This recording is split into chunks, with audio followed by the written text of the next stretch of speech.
Assalamualaikum warahmatullahi wabarakatuh. Hamdan wa syukran lillah amma ba'd. Puja dan puji syukur kehadirat Allah Subhanahu wa taala. Berkat rahmat dan hidayahnya kita masih diberikan sehat walafiat oleh Allah Subhanahu wa taala. Amin ya Allah ya rabbal alamin. Tak lupa sholawat beserta salam yang Allah sanjungkan ke baginda alam, yaitu Nabi besar Muhammad sallallahu alaihi wasallam beserta keluarganya, sahabatnya, dan insya Allah kita sebagai umatnya bisa mendapatkan syafaatul ummah dari kanjeng Nabi kita, yaitu Nabi besar Muhammad sallallahu alaihi wasallam. Sebelum ke video selanjutnya, perkenalkan, nama saya Bayu Saputra dari Prodi Manajemen Dakwah kelas 2C, dan saya di sini akan menjelaskan secara ringkas tentang hadis silaturahmi. Sebelumnya jangan lupa teman-teman subscribe dan like akun YouTube saya yang bernama Bayu Saputra 013. Oke, check it out. Nah, menjalin silaturahmi itu penting sekali. Menjalin silaturahmi itu penting karena zaman sekarang itu dengan adanya handphone atau media sosial, silaturahmi itu semakin merenggang karena dia telah mementingkan diri sendiri tanpa mementingkan orang lain. Padahal silaturahmi itu atau silaturahim itu sangatlah penting dalam kehidupan, sehingga Rasulullah melarang umatnya memutuskan silaturahmi, sebab memutus hubungan silaturahmi atau silaturahim dapat menimbulkan petaka untuk kehidupan manusia.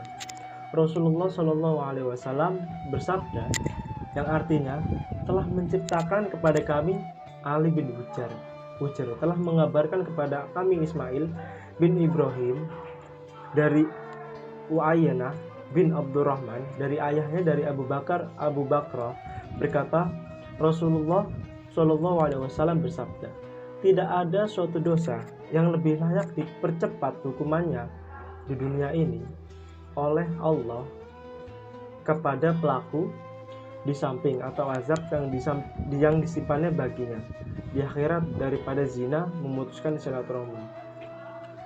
Dari hadis yang saya bacakan tadi itu menjelaskan bahwa sesungguhnya memutuskan hubungan silaturahim termasuk dosa yang sangat besar, karena memutuskan silaturahim termasuk kerusakan di muka bumi.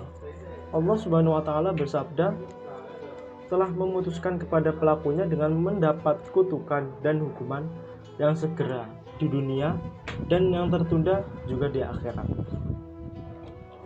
Allah Subhanahu wa taala bersabda juga dalam surat Muhammad ayat 22 dan 23.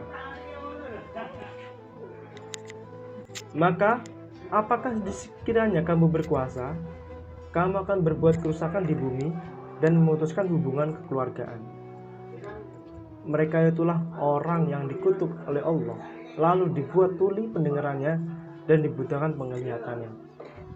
Kita hanya terbatas dengan hubungan kasih sayang antara sama kerabat, akan tetapi juga mencangkup pengertian masyarakat yang lebih luas. Dalam bersilaturahim ini ada beberapa adab yang harus kita lakukan. Yang pertama adalah niat yang baik dan ikhlas. Karena kalau kita niatnya riya dan sum'ah atau tujuan untuk menunjukkan di hadapan manusia hingga dikatakan si fulan penyambung persaudaraan, itu sangatlah tidak baik. Yang kedua adalah mengharapkan pahala. Hendaknya seorang muslim bersilaturahim untuk menantikan dan mengejar pahala dari Allah Subhanahu wa taala.